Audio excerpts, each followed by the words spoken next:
So I do remember the first time I held a moon sample.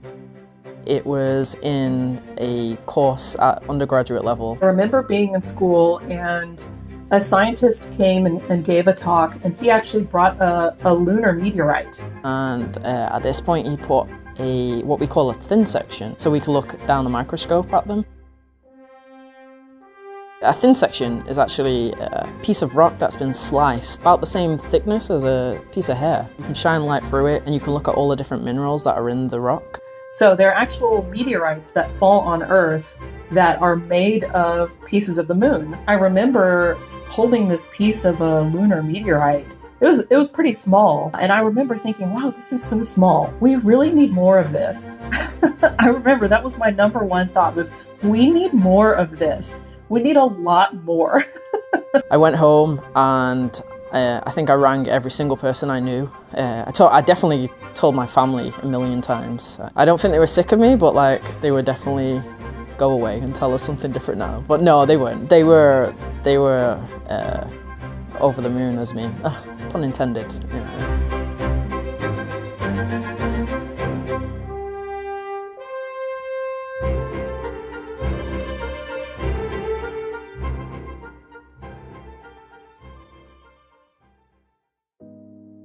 For the past 50 years and counting, generations of scientists like Dr. Natalie Curran have been probing rocks brought back by Apollo astronauts using increasingly sophisticated technologies. We've learned that our moon is so closely related to Earth that the two must have formed from some of the same material. Moon rocks showed the first evidence that the moon has water, and they've even helped in studying the history of the sun, which influenced the evolution of life. I work in the Mid-Atlantic Noble Gas Research Lab, or MNGRL. You know, we're called Moon Girl Lab because we work with lunar samples, but it's actually a fun name because we're actually predominantly female scientists that work in there. We are looking at basically the history of lunar samples, and being in this lab, we're basically rock detectives. So we're looking at how old the sample is and what the sample's made of. The reason why we want to answer these questions is because they can tell us a lot about how not only this sample formed, but also how the moon formed, or what the geological processes are that are occurring on the surface of the moon. So working with the Apollo samples, I honestly try to take the emotion out of my lab work. It's very humbling. It goes over my head, to have a piece of the moon in my hands. I study the origins of organic matter in space. Organic matter is what makes up all life on Earth. Dr. Jose Aponte and his colleagues are trying to figure out how the chemical ingredients for life got to Earth, and whether they ended up on any other planets or moons. Although there was never life on the moon, it's an important place to study as a record of the events, such as asteroid collisions, that shaped the solar system. Rocks on the moon are better preserved and far older than any rocks we found on Earth. My job is integrating science into human spaceflight. So how will we do science on the surface of other planets with astronauts? We like to say that the moon is a witness plate for the solar system, and it's really true. When you look at our planet here on Earth, you see, things that we all really like a lot, like vegetation and the oceans and, cities where people live. But all of these things combined with the fact that our planet is actually very active, just look at plate tectonics, which creates new crust, which destroys old crust. It's, again, what drives our planet and the evolution of our planet. These are all things that we're very appreciative of and see every day, but they're things that actually obscure the geologic record. When you go to the surface of the moon, however, you have 4+ billion years of history preserved on the surface of the moon. By looking at one rock, you can learn a lot, just by using your own two eyes to interrogate a rock and make descriptions about it. You can learn something about how that rock got there, how the landscape around you got there, and you can start to really make broad interpretations about the area around you just by looking at literally one rock.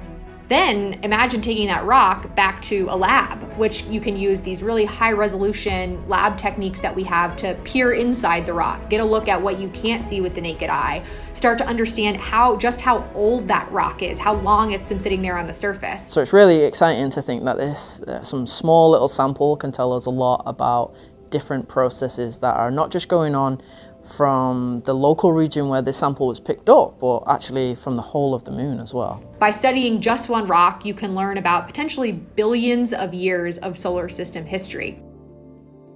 And so imagine the scientific discoveries that we made with the couple 100 pounds of rocks we brought back from the Apollo missions. During 6 missions from 1969 to 1972, Apollo astronauts brought back 842 pounds of rocks, pebbles, sand, and dust from the moon. Today, those samples are carefully stored in a special facility at the Johnson Space Center in Houston. The same facility will store the rocks to be collected by Artemis astronauts. So I work in what's called the Astromaterials Acquisition and Curation Office. We just call it the Curation Office for short. So all of the Apollo moon rocks, meteorites, all of our sample return missions from asteroids, from comets, all of those samples come here to Houston, and it's our office's job to take care of those samples and make sure that they're available to the scientific community to study. The Apollo astronauts all landed near the moon's equator. Samples from there have been instrumental to science, but scientists want to explore other locations on the moon. Otherwise, it would be like landing in the Arizona desert on Earth, and assuming that the conditions discovered there reflect those found on the entire planet. Compared with Apollo, Artemis astronauts will carry out a very different mission in a drastically different environment. They will venture to the South Pole, a region that has water ice and could be rich in other resources. The South Pole is a land of extremes. Temperatures there can reach negative 400 degrees Fahrenheit. I would actually even say curation starts as soon as the mission starts. So one of the things that I'm talking to the EVA engineers about a lot and the astronauts is how to prepare for when they're going to go to the moon. For example, we know that we're going to collect some rocks.